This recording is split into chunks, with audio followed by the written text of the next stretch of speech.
with you. So when you take a look at Conor McGregor, I know you've talked about it here. What continues to kind of be at the forefront of your mind when it comes to a 5-year layoff for the notorious MMA?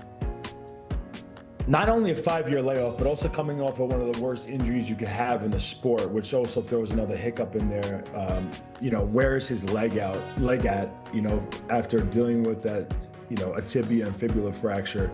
There's only been 4 of those in the history of the sport. And as Joe Rogan likes to say, nobody really ever comes back the same. But putting that aside, just taking 5 years off of the sport, what usually is things that are hard to really fight through, and something you're gonna have to deal with is confidence. When you have that much time off, you're not training like all these other fighters, and the sport just keeps evolving. And so confidence is gonna be the first thing that takes a hit. The other thing is timing and precision. And these 3 things are all the things that really made Conor great. So there's going to be a lot of questions on how he comes back and how he feels with all those areas of expertise kind of taking a hit with all this time off.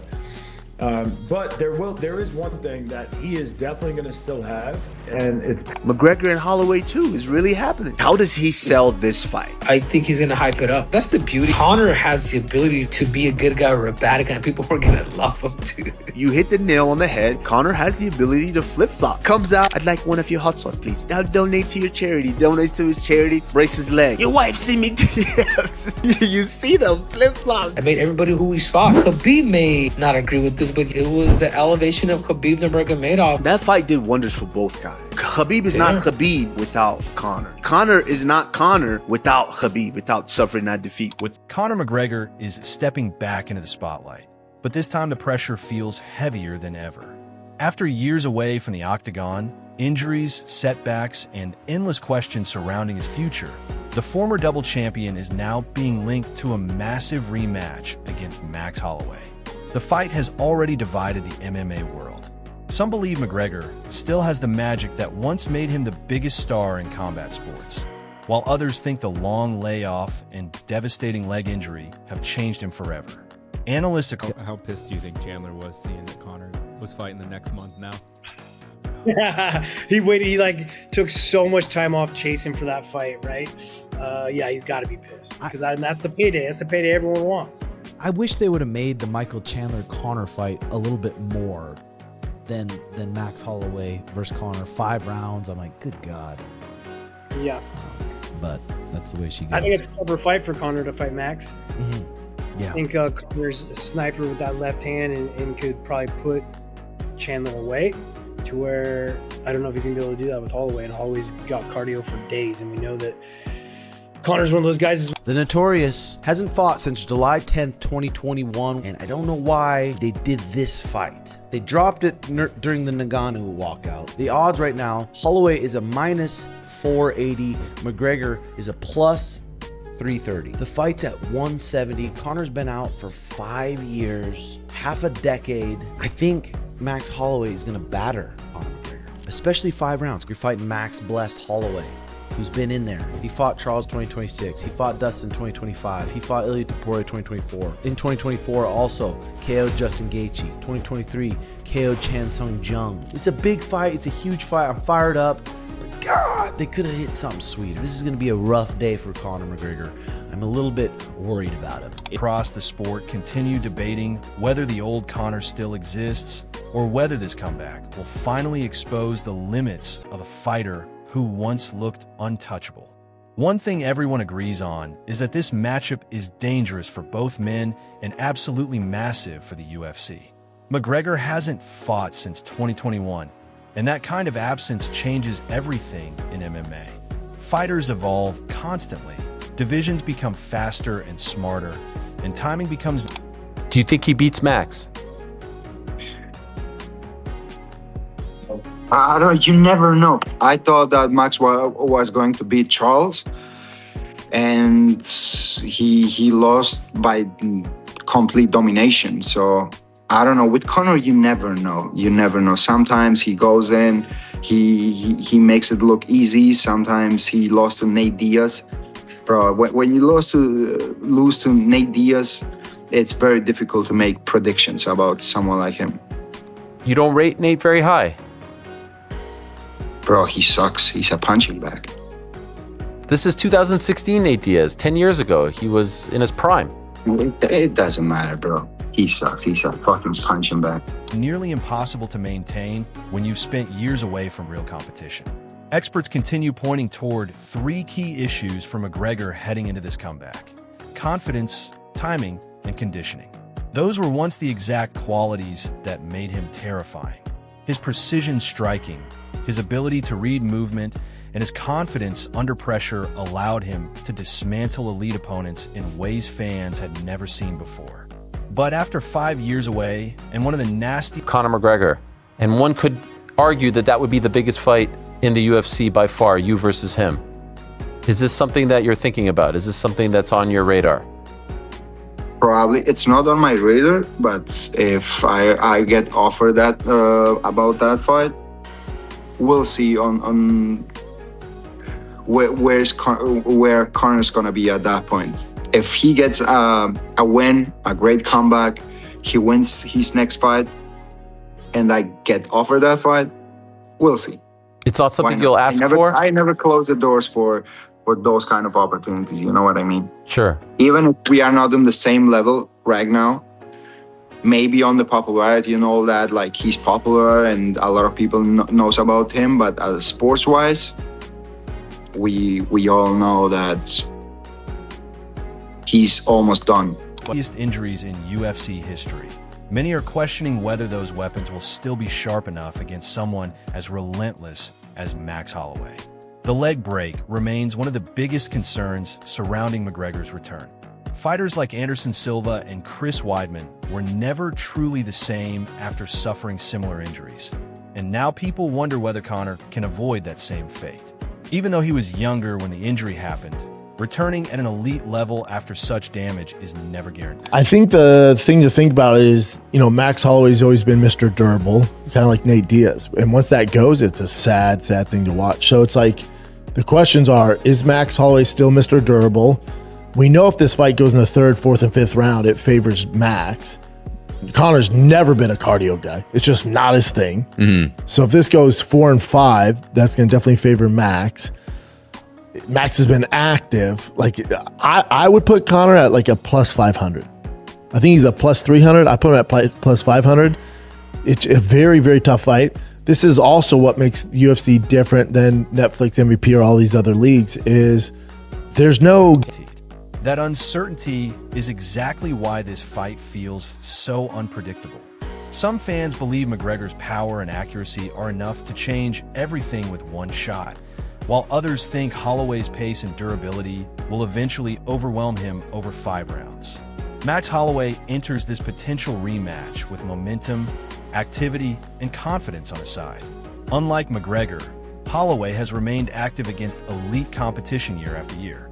He has fought some of the most dangerous names in the sport and continued. Do you think they chose Max because they knew that this is the one guy who we know is going to stand and bang? He's not going to try and wrestle Conor? I think that, and stylistically, it's like they're like, at least, Conor's thing is striking, so this is our best shot. Also, Matt, you can't give it to a guy like Prates. As much as we love Prates, he hasn't earned the right to land the fucking golden goose in Conor. Max Holloway is a first ballot Hall of Famer. He's put in the work. He has the legendary wins. You reward a guy like that with a fight like this. Mm. And also, if Max wins, it makes Max, it's a win-win for the UFC. Of the biggest X factors in the fight, Dustin Poirier also shared concerns about how dangerous Holloway has become as his power continues improving. According to Poirier, Max is no longer just a volume striker. He now sits down on punches with real knockout power behind them.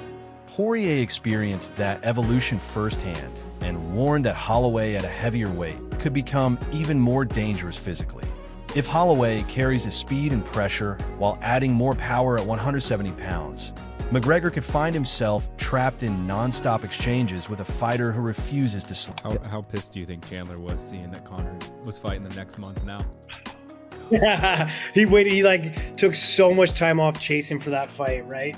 Yeah, he's got to be pissed because that's the payday. That's the payday everyone wants. I wish they would have made the Michael Chandler Conor fight a little bit more than Max Holloway versus Conor. 5 rounds. I'm like, good God. Yeah. But that's the way she goes. I think it's a tougher fight for Conor to fight Max. Yeah. I think Conor's a sniper with that left hand and could probably put Chandler away to where I don't know if he's going to be able to do that with Holloway. And Holloway's got cardio for days. And we know that Conor's one of those guys. Slow down. TJ Dillashaw agreed with that assessment, explaining that Holloway's pace could become overwhelming as the rounds continue. In his view, McGregor's precision striking may still threaten opponents early, but Holloway presents a completely different type of challenge because of his conditioning and ability to maintain pressure.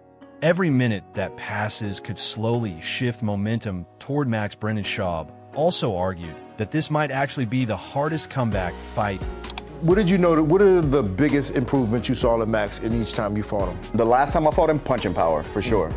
He was sitting down on his punches more, and I could feel the power.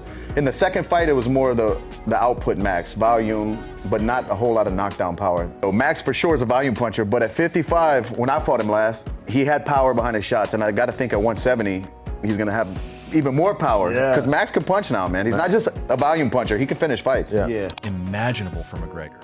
Holloway has earned legendary status through years of elite performances, and Shaw believed the UFC selected him not just because of style, but because he deserves the opportunity financially and historically.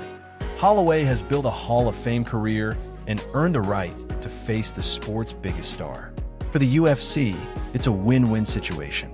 If McGregor wins, the company revives one of its biggest attractions ever. If Holloway wins, he reaches another level of superstardom by defeating the most... Conor's gonna fight Max Holloway, and then, you know, maybe I'll get another fight in the meantime, and then I'll win that next one, and then maybe Conor will be ready to make his return and have that final UFC fight or whatever. Maybe it could be against me. Maybe the UFC can make an offer or something. I don't know. But let's make it fun. Let's make it worth my while. Let's make it a name that makes sense. Like, I'm on the path to going up. And anybody who doesn't want to believe in me or like kiss my ass, like, I'm working my ass off. I look in crazy shape. I land hard, dangerous shots, nasty stuff, mean. That was some of the meanest clinch work we've seen in an MMA fight in recent. Most famous fighter in MMA history. Mike Perry also reacted to the situation, saying that if McGregor returns, it has to be for fights that truly matter. Perry emphasized the importance of earning opportunities and hinted that everyone in combat sports still sees McGregor as the ultimate payday. Despite all the criticism surrounding Conor's inactivity, fighters continue circling his name because of the attention and money attached to fighting him. That's the reality of McGregor's legacy. Even after years away, he remains the center of the conversation.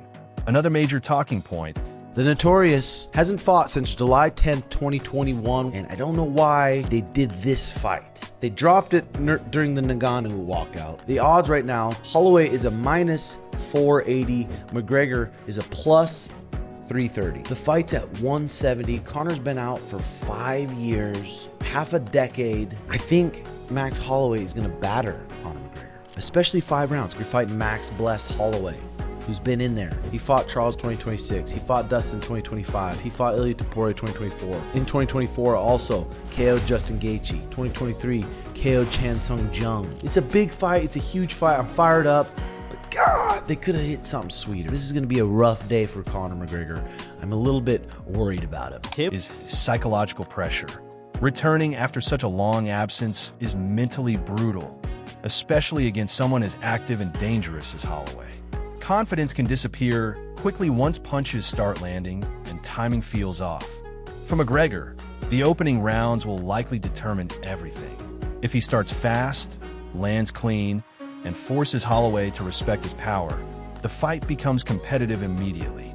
But if Holloway survives early and begins building volume, momentum could shift rapidly. Fans also continue debating whether McGregor still has the hunger that once fueled his rise. The guy hasn't fought since 2021. He hasn't got a win in almost, not quite, but almost 7 years. Okay. And remember, Chuck, the last time we saw him, people just forget about this. The last time we saw him, he broke his shin in half. Yeah. Right? That is a catastrophic injury. And Chris Weidman was never the same after it.